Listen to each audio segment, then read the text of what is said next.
నమస్కారం. Welcome to Radha's ప్రాచీన ప్రాంగణం. సప్త ఋషులు అనే శీర్షికలో భాగంగా మనం భరద్వాజ మహర్షి యొక్క కుమారుడైన ద్రోణాచార్యుడి గురించి తెలుసుకుంటున్నామండి. ఈ ద్రోణాచార్యుడు, ద్రుపదుడు మంచి స్నేహితులుగా ఉండేవారు. వీరి స్నేహము వైరంగా ఎలా మారిందో ఇప్పుడు తెలుసుకుందాం.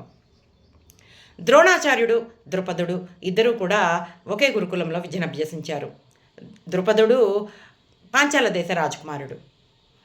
విద్యను అభ్యసించి ఇద్దరు కూడా వారి వారి మార్గాల్లో వెళ్లే ముందర ద్రుపదుడు ద్రోణాచార్యుడికి చెప్తాడు, మన ఇద్దరు మంచి స్నేహితులం, నువ్వు ఎప్పుడైనా సరే నా రాజ్యానికి రా, నా రాజ్యంలో అర్ధభాగము నీకు ఇస్తాను, అది నీదే అంటూ చెప్తాడు.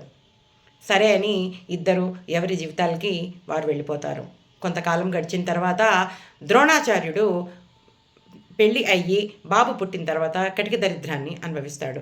ఆ సమయంలో తన చిన్ననాటి స్నేహితుడైన ద్రుపదుడు గుర్తుకొచ్చి అతనిని సహాయం అడగడానికి అతని రాజ్యానికి వెళ్తాడు. అప్పటికే మహారాజులో ఉన్నటువంటి ద్రుపదుడు ఈ ద్రోణుడిని చూసి, నైనా నాకు పేదవాడవైన నీకు స్నేహం కుదరదు అని అవమానం చేసి పంపిస్తాడు. విపరీతమైన అవమానంతో బాధపడ్డటువంటి ద్రోణాచార్యుడు మనసులోనే పగన పెట్టుకుని ప్రతీకారం తీర్చుకోవాలి అనుకుంటాడు.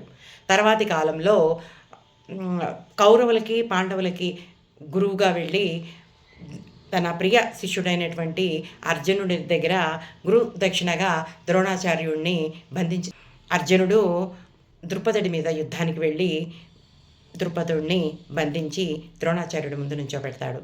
ద్రోణాచార్యుడు వెంటనే అతని రాజ్యాన్ని లాగేసుకుని 2 భాగాలుగా చేసి అర్ధరాజ్యాన్ని ద్రుపదుడికి ఇచ్చేసి వదిలిపెట్టేస్తాడు.